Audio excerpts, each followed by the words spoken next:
Tem certas notícias que quando acontecem na internet, eu sei que eu vou ficar sendo bombardeado o dia inteiro no Twitter, nos comentários aqui no YouTube, nas DMs do Instagram, em todo lugar que as pessoas podem se comunicar comigo, eu sei que eu vou receber a informação. Geralmente quando é alguma coisa relacionada ao Game Boy.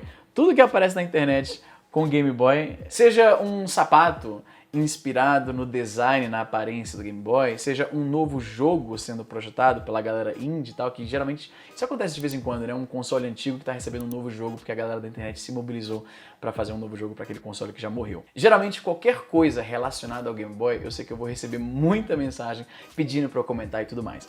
E o que aconteceu essa semana foi bem parecido com esse fenômeno, embora não tenha nada a ver com Game Boy, mas tem a ver com portabilidade, que é também algo que faz muito parte da minha identidade aqui como criador de conteúdo. A Valve anunciou ontem o Steam Deck, que é basicamente um PC portátil para você jogar os seus jogos da Steam. Eu tenho um monte de opiniões aqui sobre esse negócio, mas eu quero primeiro informar a você que talvez não tenha a menor noção do que está acontecendo, o que é esse Steam Deck, eu vou explicar para você. O Steam Deck, como você pode ver nos vídeos, é basicamente uma espécie de um Switch tamanho família. Lembra bastante Switch, as comparações serão inevitáveis e eu tenho mais alguns pensamentos em relação a isso, né? Porque um pessoal muito emocionado ficou comparando muito os dois aparelhos e eu acho que a categoria não é tão aproximada assim para fazer essa comparação direta, mas isso aí eu guardo para depois. O que importa no momento é saber que ele vai ser lançado em dezembro nos principais mercados, né? Estados Unidos, Canadá, Europa, Reino Unido, e nos outros mercados provavelmente no ano que vem. Não tem informação específica sobre o Brasil. No momento é comum o Brasil ficar de fora desse tipo de coisa, até porque o preço provavelmente vai ser um pouco proibitivo para a maioria dos brasileiros. Falando em preço, né? Você já pode fazer o pre-order agora, o que eu pessoalmente não recomendo, apesar de estar bem empolgado com o aparelho, eu não recomendo o pre-order para nada, a menos que seja um projeto pequeno de desenvolvedores indie que precisam da sua contribuição para fazer acontecer, aí beleza. Mas uma empresa como a Valve, eu vou me resguardar e eu vou esperar o negócio sair primeiro antes de realmente decidir se eu quero investir a grana ou não. Os pre-orders começaram hoje e envolvem uma entrada de $5, né? Você não pode só um negócio que você marca e eu quero, não, você tem que realmente botar alguma grana ali, né? Tudo bem, faz algum sentido, né? Sobre preço, essa parte é importante. A versão mais barata do aparelho, com 64 GB de armazenamento, vai custar $399 americanos. A versão intermediária, com 256 GB de armazenamento, vai custar $529, e a versão mais top, a versão que eu gostaria de comprar, porque geralmente eu vou pela versão mais top, porque toda vez que eu tento economizar um pouco com esse tipo de coisa, eu acabo me arrependendo, mas é um pouco mais salgado, vai custar $649, novamente dólares americanos. Aqui no Canadá vai ser um diferencialzinho, vai ser um pouco mais caro, porque o dólar canadense vale um pouco menos do que o dólar americano, né? Então vai ser um pouco mais caro. Agora, qual a diferença entre essas três versões? Provavelmente a sua principal dúvida. É relativamente pouca. A principal é o espaço de armazenamento, a mais barata é apenas 64 GB, que é bem pouco, considerando que a ideia aqui é jogar jogo de computador, que tipicamente ocupa bastante espaço. Então, tem essa questão aí, né? A pessoa que comprar a versão mais barata, de $400, 64 GB, provavelmente vai ter que ficar gerenciando o conteúdo, apagando um jogo para instalar um novo. Isso é um pouco chato, dá para fazer, mas é um pouco chato, né? A outra diferença é que a versão mais barata, de 64 GB, usa memória eMMC, que é um pouco mais lenta. As versões mais caras, de 256 e 512 GB, respectivamente, vão ter memória NVMe, que é mais rápida. Então, na prática, o resto dos componentes, eu vou falar um pouco mais sobre eles, são todos iguais, com exceção da memória. Então, a diferença de performance vai ser relativamente pequena. Os jogos na versão de 64 GB vão demorar um pouco mais para carregar, e é basicamente isso. Quanto mais vão demorar, vai depender bastante de cada jogo. Eu imagino que quando rolar o lançamento oficial, você vai ver vídeos comparativos do jogo abrindo na versão de 64 e nas outras versões com memória mais rápida, para ajudar o consumidor a escolher qual que é o aparelho que faz mais sentido para o seu bolso. De repente, a demora no carregamento do jogo não vai ser algo que te atrapalha tanto, que te incomoda tanto assim. E é muito importante ressaltar que todas as versões você vai poder expandir a memória usando um cartão microSD. novamente, seria importante que você comprasse um cartão com uma alta velocidade de escrita e leitura para que o tempo de carregamento dos jogos seja limitado, né, seja mais reduzido. Mas isso é uma decisão muito pró-consumidor da parte da Valve, o que não me surpreende. A Valve, historicamente, é bastante pró-consumidor e eu gostei de ver isso. Quando eu vi os preços diferentes, eu fiquei, pô, esse negócio de preço diferente num negócio que é basicamente um computador, que, né, não é difícil implementar uma forma de aumentar a capacidade à medida que for acessível para o consumidor. De repente, agora você só pode pagar o de 64, mas lá na frente você gostaria de ter a opção de expandir, a Valve permite isso.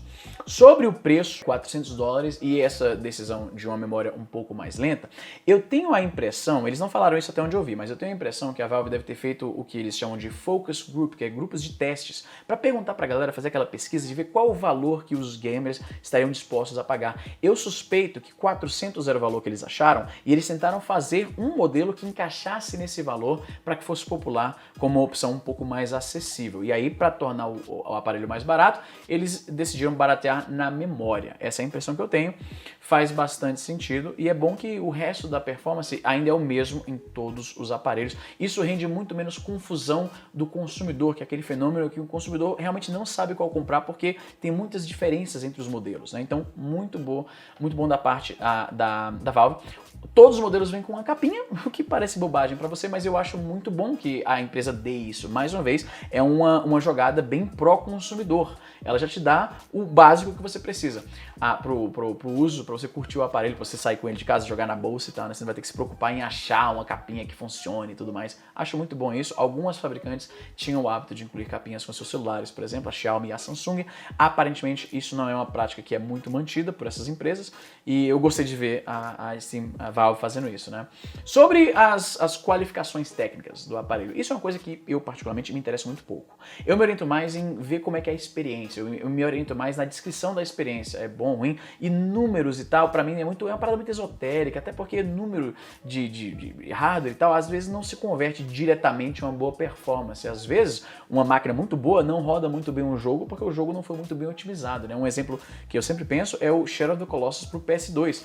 Se você for jogar esse jogo hoje em dia, mano, não é nem o gráfico que vai te incomodar, é o frame rate que é totalmente inconsistente, né? Eu jogo esse jogo hoje em dia no PS4 e só ver ele rodando num PS2 é muito desconfortável. Mas enfim, como eu estava falando, as especificações técnicas são importantes pra galera que se amarra nisso. Então, basicamente, sobre o processador. É um chip novo, exclusivo para o Steam Deck, ainda é inédito em outros aparelhos e que foi projetado pela AMD baseado na arquitetura do Ryzen 3000, que não é o topo de linha, mas é bom pra caramba, considerando que o aparelho mais próximo do Steam Deck, que novamente não é um competidor direto, mas as comparações são basicamente inevitáveis, o Switch usa um Tegra, né? É um aparelho que quando ele saiu em 2017 ele já estava um pouco defasado, então eu gostei de ver essas especificações técnicas no aparelho portátil, embora, como eu falei lá atrás, número não é tudo, né? Vamos ver como é que eles fazem direitinho o sistema operacional e como é que os jogos vão lidar com esse hardware, né? Todos os modelos têm também 16 GB de RAM, bastante, uma tela de 7 polegadas. A versão mais cara, a tela, né, o vidro, tem um tratamento anti-reflexo, bacana, né? Faz sentido que eles vão oferecer essa opção para o modelo mais caro, como eu falei mais cedo. A versão de 64 GB, eles provavelmente decidiram que $400 é o valor certinho e eles não podiam dar essas coisas extras, né? Faz sentido.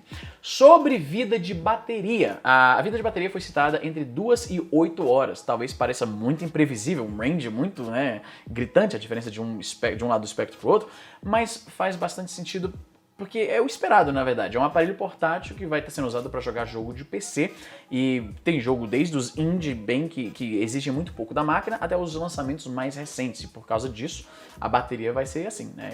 O que eu interpreto disso é que se você for jogar um jogo mais recente, mais pesado, ela vai durar ali suas 2 horas, né? E se você for jogar um jogo indie, que exige menos da máquina, exige menos do processador e por causa disso exige menos energia, você vai ver mais a bateria durando aí por volta de 8 horas, né? Agora, o form factor, o formato, a aparência do console, eu vou ser completamente sincero com você e admitir que assim que eu bati o olho, eu dobrei o nariz, eu achei ele feião, ele é muito trambolhão, ele lembra o Game Gear, Ele é grandão, trambolhão, ele dá uma impressão de ser pesado, assim, você bate o olho, você já tem essa impressão. A propósito, ele é quase o dobro do peso do Nintendo Switch com os Joy-Cons acoplados, né?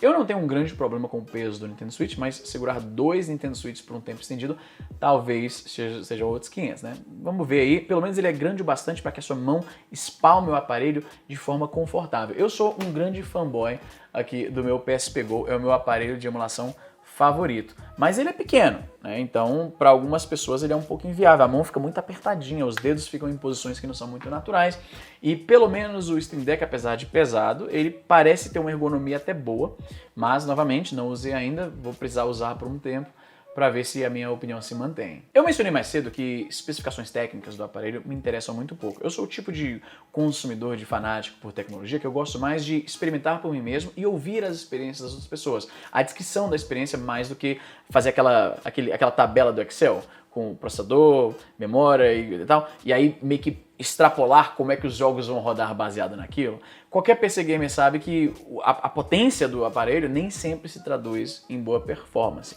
É claro que no aparelho mais simplificado, que você não vai estar instalando 1 milhão de coisas, né, como o seu PC Windows, ele tem uma performance muito boa quando você acabou de instalar e aí a performance vai decaindo.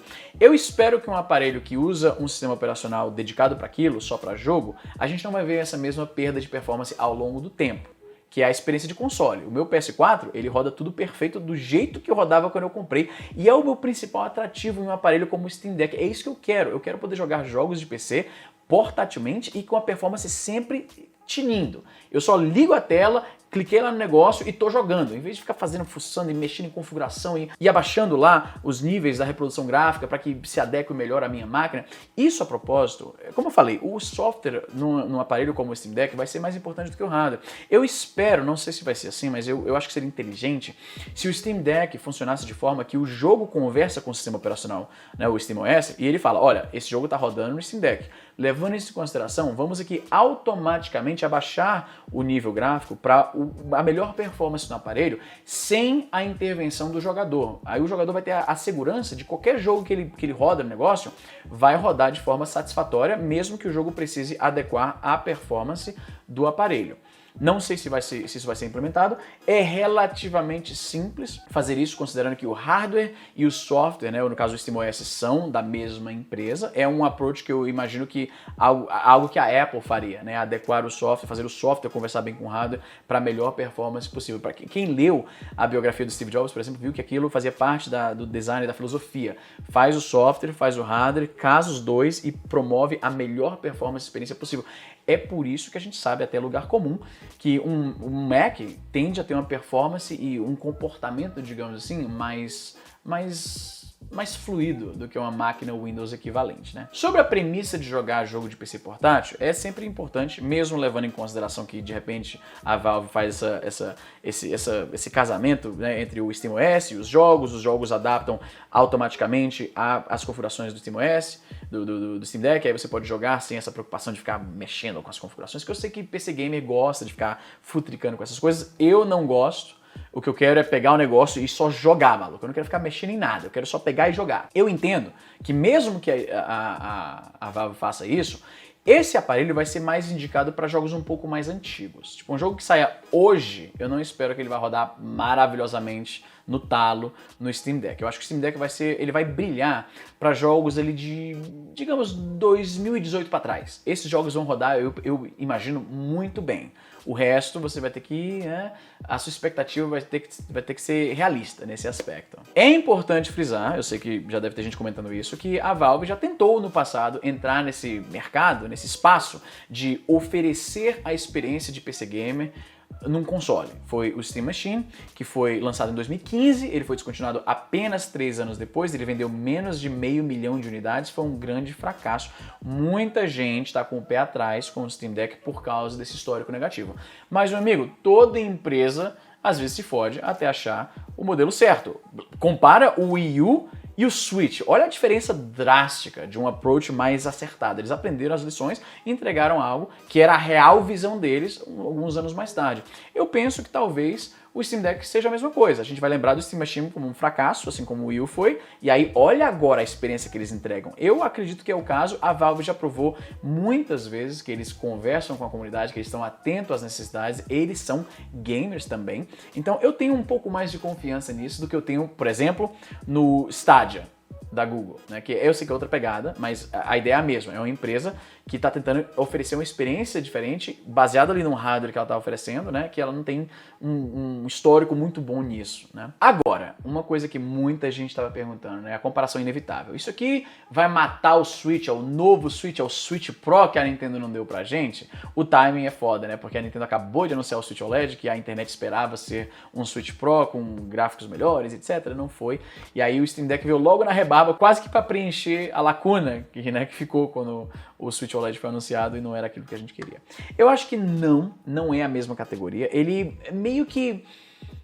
ele preenche um espaço similar, porque a premissa é parecida. É entregar uma experiência mais próxima daqueles jogos AAA fodão num pacote portátil. Falando nessa proximidade conceitual que o Steam Deck tem do Switch, é importante mencionar uma coisa que eu esqueci, que ele também vai ter um dock que você vai plugar o Switch, que você vai plugar o Steam Deck, ele vai carregar o seu aparelho e vai poder fazer o output para um monitor, uma TV, para você jogar no sofá, muito parecido da forma como você faz com o Switch. A propósito, essa função do Steam Deck não vai ser de uso exclusivo com o dock da própria Valve. Você vai poder usar qualquer hub USB que use alimentação na tomada para fazer essa mesma função. Mais uma vez, a Valve mostrando que ela se importa com dar opção para o consumidor. Ela é uma empresa que é muito pró-consumidor. Então isso por si só eu já vejo com muitos bons olhos.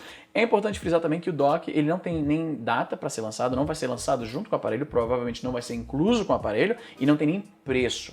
Então me parece que a ideia do dock é um detalhe, que eles não trabalharam muito, não estava pronto para ser apresentado no momento, geralmente é isso que acontece. Mas enfim, voltando aqui para a comparação entre o Steam Deck e o Switch. Eles são parecidos funcionalmente, mas vivem em categorias distintas, principalmente por causa do preço. O Switch mais barato, o Switch Lite, custa metade do preço do Steam Deck mais barato. Então eles não vão estar competindo diretamente. O Switch também tem um diferencial dos jogos exclusivos da Nintendo, mas é bem possível que os hackers rapidamente descubram uma forma de emular o Nintendo Switch no Steam Deck. Nesse momento, quando isso inevitavelmente acontecer, eu acho que aí a escolha entre o Steam Deck e o Switch vai ser um pouco mais complexa para o público que está disposto a fazer, né, as modificações e o caralho. O povão, assim como o povão nem sabia que tu podia usar isso aqui para jogar jogo de Super Nintendo na época, o povão talvez nunca nem saiba que você pode pegar um Steam Deck e jogar jogo do Switch. Então, eu acho que o espaço do Switch tá garantido. Eu não acho que o Steam Deck vai matar o Switch, não. Mas, enfim, esses são os fatos sobre o Steam Deck. É isso que eu penso. Eu acho que é muito interessante o que a Valve tá fazendo. Eu tenho muito interesse em comprar um, embora eu quero esperar para ver as opiniões da galera primeiro, a mídia especializada, os resenhadores de tecnologia em quem eu confio. Mas o que você acha disso? Coloque, como sempre, as suas opiniões aí embaixo. Se inscreve no canal se você ainda não é inscrito, clica no joinha, no sininho, para que você não perca os vídeos, deixa um comentário, ajuda no engajamento, isso ajuda incrivelmente. Se você tem um youtuber que você gosta, cara, você deixar um comentário lá, engajar com a galera, dar o joinha, você não tem noção de quanto isso ajuda. Quando você sai do vídeo sem nunca dar um joinha lá, acredite se quiser, você está prejudicando o canal, porque cada pessoa que assiste e não engaja com o conteúdo, isso treina o algoritmo a pensar, o cara não gostou. Às vezes você até gostou, mas você tem preguiça, você não tem o hábito de clicar no joinha, eu te peço que você clique porque isso ajuda pra caralho. Eu tô gravando esses vídeos ao vivo diretamente do Twitch, tá todo mundo lá contribuindo com comentários no chat, inclusive agora quem tem aqui? Tem um monte de gente nova aqui, agora que eu comecei a fazer propaganda aqui das lives, dessa gravação. Ó, pra quem tá assistindo ao vivo agora no Twitch, aqui ó, é assim que eles vêm, ó, tá vendo? Antes da magia da edição. Volta. Quem que tá ao vivo aqui agora? Tá o Granja, o Nine Greg, o TRG Vach, eu tô familiarizado com o seu nick do Twitter, acho que você falou comigo no Twitter. O Jesus Louco, o Lucas Paulino, vários brothers lá acompanhando ao vivo, participando, me ajudaram a escrever o roteiro aqui tudo, entendeu? Eles estão vendo o que eu tô falando aqui, com o roteiro aqui atrás de mim no Chroma Key que tá aparecendo na live. Então se você gosta dessa interação mais próxima, né, você pode me seguir nas redes sociais, tanto Twitter quanto Instagram, ou você pode acompanhar a gravação ao vivo desses vídeos lá no Twitch. O link, como sempre, tá na descrição. Então é isso, gente. Eu vou ficando por aqui. Coloque as suas opiniões aí embaixo e até a próxima.